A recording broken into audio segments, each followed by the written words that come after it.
நீதிமொழிகள் 3ஆம் அதிகாரம் 1ஆம் வசனம் முதல் 35ஆம் வசனம் வரை. என் மகனே, என் போதகத்தை மறவாதே, உன் இருதயம் என் கட்டளைகளை காக்க கடவது. அவைகள் உனக்கு நீடித்த நாட்களையும் தீர்க்காயுசையும் சமாதானத்தையும் பெருக பண்ணும். கிருபையும் சத்தியமும் உன்னை விட்டு விலகாதிருப்பதாக. நீ அவைகளை உன் கழுத்திலே பூண்டு அவைகளை உன் இருதயமாகிய பலகையில் எழுதிக்கொள். அதனால் தேவனுடைய பார்வையிலும் மனுஷருடைய பார்வையிலும் தயையும் நற்புத்தியும் பெறுவாய். உன் சுய புத்தியின் மேல் சாயாமல் உன் முழு இருதயத்தோடும் கர்த்தரில் நம்பிக்கையாய் இருந்து உன் வழிகளில் எல்லாம் அவரை நினைத்துக்கொள். அப்பொழுது அவர் உன் பாதைகளை செவ்வைப்படுத்துவார். நீ உன்னை ஞானி என்று எண்ணாதே. கர்த்தருக்கு பயந்து தீமையை விட்டு விலகு. அது உன் நாபிக்கு ஆரோக்கியமும் உன் எலும்புகளுக்கு ஊனமாகும். உன் பொருளாலும் உன் எல்லா விளைவின் முதற் பலனாலும் கர்த்தரை கனம் பண்ணு. அப்பொழுது உன் களஞ்சியங்கள் பூரணமாய் நிரம்பும், உன் ஆலைகளில் திராட்சரசம் புரண்டோடும். என் மகனே, நீ கர்த்தருடைய சிற்றையை அற்பமாக எண்ணாதே. அவர் கடிந்து கொள்ளும் போது சோர்ந்து போகாதே. தகப்பன் தான் நேசிக்கிற புத்திரனை சிற்றிக்கிறது போல கர்த்தரும் எவ்விடத்தில் அன்பு கூறுகிறாரோ அவனை சிற்றிக்கிறார். ஞானத்தை கண்டடைகிற மனுஷனும் புத்தியை சம்பாதிக்கிற மனுஷனும் பாக்கியவான்கள்.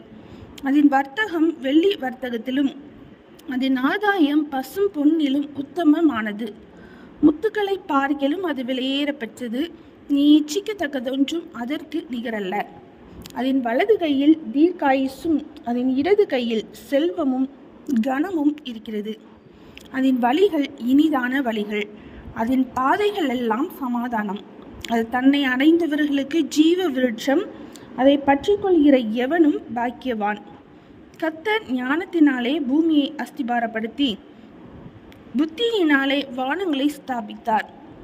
அவருடைய ஞானத்தினாலே ஆழங்கள் பிரிந்தது, ஆகாயமும் பனியை பெய்கிறது. என் மகனே, இவைகள் உன்னை விட்டு பிரியாதிருப்பதாக. மெய் ஞானத்தையும் நல்லாலோசனையையும் காத்துக்கொள். அவைகள் உன் ஆத்மாவுக்கு ஜீவனும் உன் கழுத்துக்கு அலங்காரமாய் இருக்கும். அப்பொழுது நீ பயமின்றி உன் வழியில் நடப்பாய், உன் கால் இடராது. நீ படுக்கும்போது பயப்படாதிருப்பாய். நீ படுத்து கொள்ளும் போது உன் நித்திரை இன்பமாய் இருக்கும். சடிதியான தீயிலும் துஷ்டர்களின் பால் கடிப்பும் வரும்போது நீ அஞ்ச வேண்டாம். கர்த்தர் உன் நம்பிக்கையாய் இருந்து உன் கால் சிக்கிக் கொள்ளாதபடி காப்பார். நன்மை செய்யும்படி உனக்கு திராணி இருக்கும்போது அதை செய்யத்தக்கவர்களுக்கு செய்யாமல் இராதே. உன்னிடத்தில் பொருள் இருக்கையில் உன் அயலானை நோக்கி நீ போய் திரும்ப வா, நாளைக்கு தருவேன் என்று சொல்லாதே. அச்சமின்றி உன்னிடத்தில் வாசம் பண்ணுகிற உன் அயலானுக்கு விரோதமாக தீங்கு நினையாதே. ஒருவன் உனக்கு தீங்கு செய்யாதிருக்க காரணமின்றி அவனோடே வழக்காடாதே. கொடுமையுள்ளவன் மேல் பொறாமை கொள்ளாதே. அவனுடைய வழிகளில் ஒன்றையும் தெரிந்து கொள்ளாதே.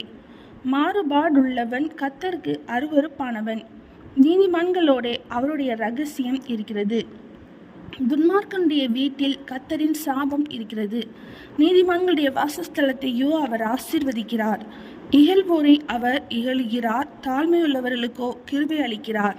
ஞானவான்கள் கனத்தை சுதந்தரிப்பார்கள், மதிகேடரோ கனவீனத்தை அடைவார்கள். நீதிமொழிகள் 3ஆம் அதிகாரம் முடிந்தது.